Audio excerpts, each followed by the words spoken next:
is 8:26 on Monday. Once again, we are on our week. Whoever's listening to this, we're on our way to my OBGYN appointment. Manual. I have not had an appointment since my 6-week postpartum checkup, which is crazy. That's a whole thing. I know many are clear on the fact that we should have more appointments. 6 weeks is not end all be all. There's more to it, obviously. But today, I'm going to tell my doctor that Zach and I want to try for another baby again. And for all we know, it could take a whole year. Hopefully not that long, but God's plan over ours. We're just in that space. We're ready to continue growing our family. We want Judah to have a sibling or two. So the reason we're not just going for it until I talk to my doctor is because I had a C-section, and I have experienced, bizarre symptoms. Or at least, postpartum is different for everyone. I mean, there are definitely people who have experienced way more bizarre symptoms than me. But physically, within my body, I just want to make sure, that it's safe for my body to be pregnant again soon. Editing Kayla here.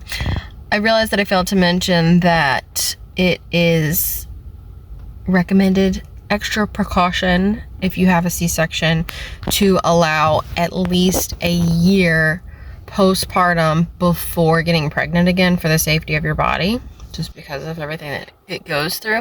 And some doctors actually recommend 2 years postpartum. So based on my experience and my doctor's expertise, I wanted to make sure that I was doing what was safest for my body. And I want to discuss options for birth. I am okay having a scheduled C-section. If that's what we gotta do, then that's what we'll do. And there's a small part of me that wonders if I could have a successful VBAC. But in no way, shape, or form am I because I had an emergency C-section, I want to do this one fully natural and have a home birth. There definitely have been moments since she was born where I thought about that, but I really just don't think it's for me. And I know a lot of people would disagree, thinking that all women are made to do. It's just it's not even just as long as we're both safe and healthy. It also is about the mental preparation prior, and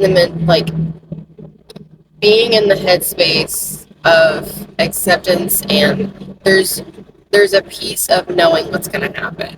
And with Judah's birth, there was a lot up in the air. There were a lot of moving parts. There were a lot of things changing constantly.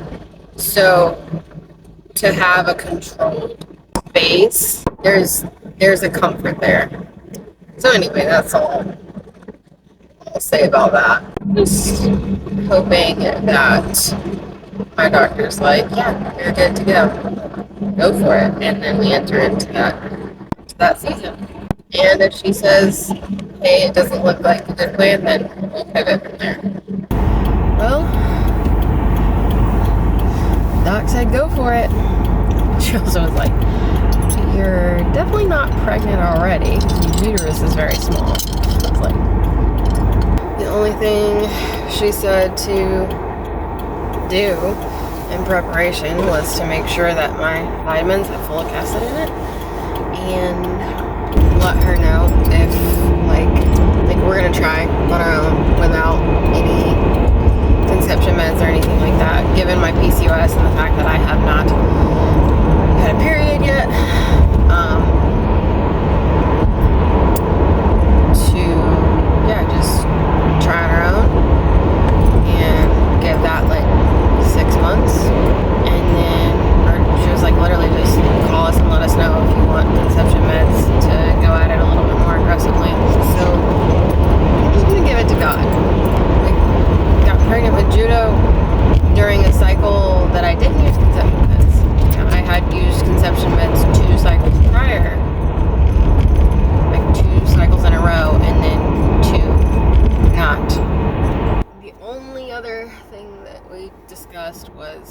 still breastfeeding, which that's something I knew. My plan is to wean Judah at 18 months. So that's going to be hard. But it's only going to be as hard as I give it power to be. Because I don't want us to get to a point where I'm just like so done with it. Mac's calling me back. So I get to tell him now.